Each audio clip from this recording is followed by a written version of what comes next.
सरिता जी, क्या समस्या लेके आए थे आप हमारे पास? हम हमारे हाथों की समस्या लेके आए थे। क्या समस्या होती थी हाथों में? हाथ पूरी तरह से फट चुके थे और उनमें दर्द भी होता था, जलन भी होती थी। अच्छा, कितने साल से थी ये समस्या ये आपको? पुरानी समस्या थी, कितनी पुरानी? 8-10 साल पहले। 8-10 साल पुरानी। अच्छा, और हमारे पास दवा लेते हुए आपको कितना समय हो गया? 2.5-3 महीने। 2.5-3 महीने हो गए। और मेरे पास आने से पहले आप कहाँ कहाँ आके मतलब दिखा चुके थे इस समस्या के लिए? बैल, हिसार, भिवानी। अच्छा, और मतलब 8-10 साल से लगातार आप दवा खा रही थी इसके लिए?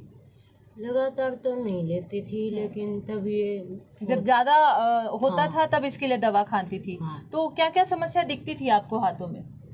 वो समस्या उन दवाइयों से रुक जाती है एक बार, फिर नहीं तो जैसे खुजली होती थी या पपड़ी निकलती थी, क्या समस्या होती थी? खुजली ज़्यादा होती थी, अच्छा, और दर्द होता, दर्द होता था? खून वगैरह तो नहीं आता था? खून वगैरह नहीं। पूरी चमड़ी हाथ की निकल आती थी? हाँ, अब की बार तो पपड़ी भी निकल गई। इस बार पपड़ी भी निकल रही थी। और क्या क्या काम आप नहीं कर पाते थे? जैसे 8-10 साल से समस्या थी, तो आपका जो डेली का दिनचर्या थी, जीवन शैली थी, वो आप किस तरीके से डील कर रही थी?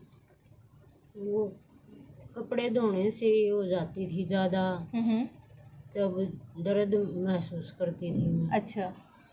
और जो भैंसों को चारा वगैरह डालना, इसमें भी तकलीफ होती थी। तो घर का जैसे खाना पीना बनाते थे, तो ऐसा नहीं लगता था कि जो आपकी चमड़ी हाथ की निकल रही है वो निकल के खाने में चली जाएगी? ये भी तो सोचते थे। सोचते थे? तो क्या सोचते थे आप अपनी बीमारी को लेके? यही सोचते थे, पता नहीं ठीक होएगी। 8-10 साल में कहाँ कहाँ जाके दिखा चुके हैं आप? भिवानी, बहल और हिसार। हिसार। तो वहाँ डॉक्टर्स ने आपको क्या बताया? डॉक्टर ने यही बताया, लंबी दवाई चलेगी, दवाइयाँ लेनी पड़ेंगी आपको। तो आपने जैसे पहले अंग्रेजी दवा ली तो उससे लेने पे राहत रहती थी आपको? लेने से राहत रहती, अच्छा, और जैसे ही छोड़ते थे तब? फिर दोबारा शुरू हो जाती। देखिए, सरिता जी को इंटरट्रिगो यानी कि हाथ में एक ऐसी एलर्जी की प्रॉब्लम थी, स्किन इशू था, जिसमें इनके हाथ कुछ इस तरीके से हो जाते थे। ये देख सकते हैं आप कि किस तरीके से पूरे जो हथेली की चमड़ी पेशेंट की निकली हुई है। और हमारे पास आते हुए मात्र इनको, सरिता जी कितना समय हो गया हमारे पास आते हुए? 2.5-3 महीने। 2.5-3 महीने हुए हैं। और आज आप इनके हाथ देख सकते हैं। आप सरिता जी अपने हाथ दिखाएं एक बार।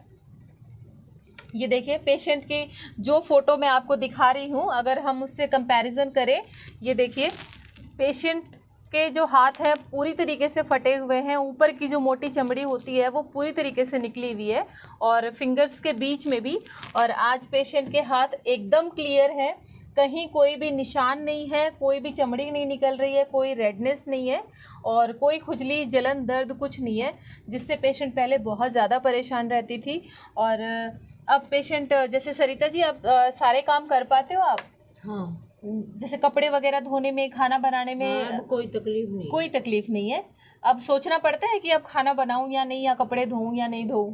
अब नहीं सोचना पड़ता। अच्छा, जैसे कपड़े धोते हैं, साबुन के कांटेक्ट में आते हो, तो कोई तकलीफ होती है अब? अब तो नहीं। अब कोई तकलीफ नहीं होती। ठीक है, तो अब कैसा महसूस कर रहे हो आप? सही महसूस कर रहे हैं डॉक्टर। मतलब पहले जो सोचते थे ना कि मैं ठीक नहीं हो पाऊंगी और ठीक हाँ। हो पाऊंगी भी या नहीं, तो अब कैसा लग रहा है आपको? अब ऐसा लग रहा है कि मैं ठीक हो जाऊंगी। अब हो चुकी हूँ। ठीक हो चुकी हो जी।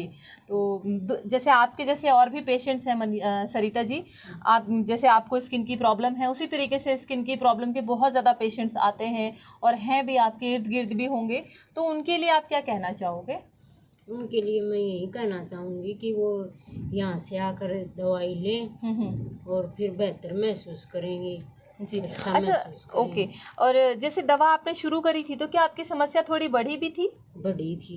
कितने दिन बढ़ी थी? 15 दिन। 15 दिन बढ़ी थी। तो उसमें आपको घबराहट नहीं लगी या फिर ऐसा? उसमें लगा पता नहीं अब क्या होगा। लेकिन आपको बताया गया था पहले कि दिक्कत बढ़ेगी भी? हाँ, बताया गया था जी। तो फिर आपने दवा जारी रखी, दवा बंद नहीं करी? नहीं। अच्छा, ये बताइए, इन 2-2.5 महीने में जो आपने हमसे दवा खाई है, उसमें क्या आपने कोई अंग्रेजी दवा ली? नहीं, कोई दवा नहीं। कोई अंग्रेजी दवा नहीं ली है। ठीक है।